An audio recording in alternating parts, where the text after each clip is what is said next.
उनसे पूछो कि तुम्हारे पिता के नाम से किस किस का वोट लिखा हुआ, कोई खेत उसके बाप के नाम से कोई लिख लिया है कि उसका खेत पर कोई कब्जा कर रहा है? क्या अब भी सीमांचल के लोगों को गुलाम समझा है कि उसकी जागीर है, उसका कोई वोट काटता है? ये गोंगे लोग बोलते हैं कि बोलने से क्या होता है। मैंने कहा है गोंगा सुन ले, बोलने से तो ये क्या होता है, बोलने से तेरे अब्बा का निकाह भी हुआ था। अब्बा गुस्से में 1 2 3 बोल दे, अब्बा गुस्से में 1 2 3 बोल दे तो माँ की तलाक भी पड़ जाएगी। बोलने से घर भी जलता है, बोलने से घर भी बसता है। और नीति आयोग की रिपोर्ट है कि पूरे हिंदुस्तान में सबसे पिछड़ा हुआ बिहार है और पूरे बिहार में सबसे पिछड़ा हुआ किशनगंज है। इस किशनगंज को सबसे पीछे रखने में जिम्मेदार कौन है? सर, आगामी चुनाव को लेकर क्या क्या तैयारी चल रही है सर आपके? हमारी तैयारी सीमांचल को लेकर है, सिर्फ चुनाव को लेकर नहीं। सीमांचल की बेबसी, लाचारी, हकमारी, सीमांचल में सबसे ज्यादा पलायन, घनी नदियां यहाँ पुल से वंचित, हमारी नदियां यहाँ और खेती हमारी प्यासी है। लोग सबसे ज्यादा अनपढ़, सबसे बीमार। दिल्ली और पटने में बैठे हुए बेईमान सरकारों ने हमारे साथ नाइंसाफी की। जो लोग यहाँ से एमपी बन के गए वो पार्टी के गुलाम बन गए, हमारे समस्याओं के कभी तर्जुमान न बन सके। हम इस वक्त पूरे सीमांचल सहित बिहार के मजलूम, शोषित, वंचित, दलित और मुसलमानों की जबान है। यही हमारी तैयारी है, ये सब हमारे साथ हैं, यही हमारे जीतने का सामान है। सर, ये विपक्ष के नेता कह रहे हैं कि जो ओवैसी साहब बिहार में वोट काटने के लिए अपने कैंडिडेट को खड़ा उनसे पूछो कि तुम्हारे पिता के नाम से किस किस का वोट लिखा हुआ, कोई खेत उसके बाप के नाम से कोई लिख लिया है कि उसका खेत पर कोई कब्जा कर रहा है? क्या अब भी सीमांचल के लोगों को गुलाम समझा है कि उसकी जागीर है, उसका कोई वोट काटता है? वोट किसी के बाप की मीरास नहीं है, वोट जनता का अपना अधिकार है। जनता जिसको चाहे पसंद करे, जिसको चाहे नापसंद करे। जो इस तरह के जुमले बोलता है वो दरअसल आवाम को अपना गुलाम समझता है। सर, चुनाव को लेकर जनता को क्या संदेश देना चाहते हैं? हम यही संदेश देंगे कि हमारी लड़ाई सत्ता पाने की नहीं। कल तक हमारे बड़ों ने सरकार बनाया और सरकार गिराया है। ये वोट अगर सरकार बना सकता है, सरकार गिरा सकता है, तो मैं कसम खाकर कह सकता हूँ ये वोट सीमांचल की तकदीर भी बदल सकता है। इसलिए हम सीमांचल की तकदीर बदलने अपने वोट दिया, जाहिर है आप शहादत की उंगली से वोट डालेंगे और गवाही देंगे कि ये आदमी उनसे अच्छा है। आप नाप लीजिए कि अख्तर ईमान कहाँ है, मिस्टर जावेद और मिस्टर मुजाहिद कहाँ है, उनकी पार्टी कहाँ है और मेरी पार्टी कहाँ है।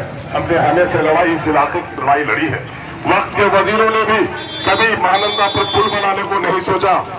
आज अख्तर ईमान की कोशिश थी।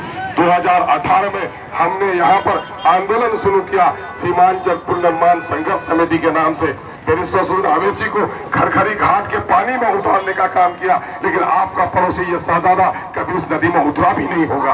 आपके दर्द को समझा अवैसी के कदम वहां पर पड़े हैं और पुल की तामीर को मंजूरी मिली है। अख्तर ईमान ने चीख कर कहा पटने के जालिमों से कि तुमने हमसे वोट लिया है, सरकार बनाई है, तुमने हमसे पैसा लिया है और तुमने पटने को चमकाया है। नतीजा ये हुआ कि आजादी से लेकर इस वक्त की सबसे बड़ी स्कीम 1 किलोमीटर 113 मीटर 2 अरब से लागत की पुल अभी कानकी के नजदीक अमौर में अख्तर ईमान ने शुरू कर दिया है। ये गोंगे लोग बोलते हैं कि बोलने से क्या होता है।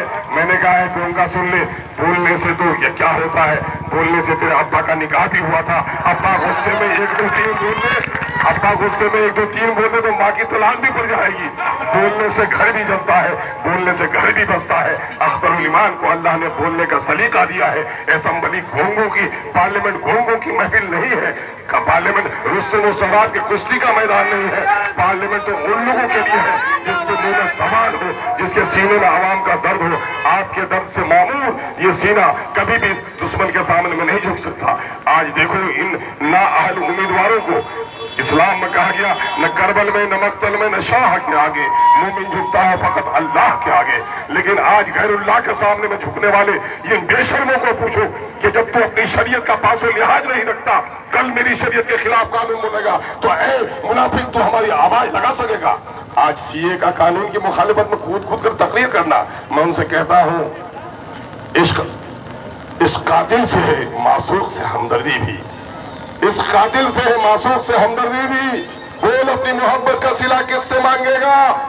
सजदा खालिक को भी और इब्लिस से याराना भी, ऐ मुनाफिक ऐ पीर जाफर बोल, कल क़यामत के मैदान में अजर किससे मांगेगा। ये लोग आज हमारे दरमियान में बोलता है कि हम लोग पहले से थे जदयू में। मैंने कहा अरे भाई जदयू में थे, जदयू जब बीजेपी में नहीं थी तो अच्छी बात थी। अरे चौराहे का वो कसाई बकरा काटता था, बकरा काटने में उसको ज्यादा नफा नहीं हुआ, अब काला जानवर काटने लगा है तो उसी दुकान में सामान खरीदेगा कि बदलेगा। तो हमारे कुछ लोग हैं उसी सामान से खरीद रहे हैं कि दुकान बदल दो, इसलिए कि दुकान में कल तक हलाल मुयस्सर था, आज जो है वहां पर वो हलाल नहीं है। अगर हराम खाने की नीयत है तो जमीर बेच, जिस्म बेच, अपनी तरक्की कर, वरना दूसरे को बहकाने की हमाकत कर। हमें उम्मीद है आप एक एक वोट MIM के नाम देकर अब की बार अपनी गैरत का, अपनी शरीयत की पासदारी का, जालिमों के खिलाफ लड़ाई लड़ने के अज़्म को ताज़ा करेंगे। अस्सलाम वालेकुम, आदाब। हम लोग मीडिया वाले आगे कैसे आ जाएंगे?